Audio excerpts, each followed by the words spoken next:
तेव्हा फक्त दिवस सुरू होतो, पण झाडं उगवतात तेव्हा चांगले दिवस सुरू होतात.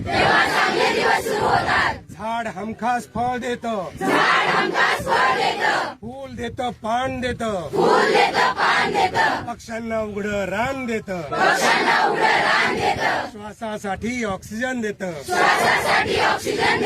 सगळ्या गोष्टी देतं झाड. आईच्या मायेनं फक्त झाडच करतं आपलं लाड. झाड आहे औषध, झाड आहे देव. पुढच्या पिढीच्या आरोग्यासाठी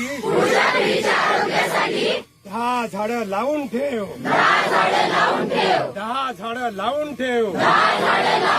कारण झाड आहे तरच आपली वाढ आहे.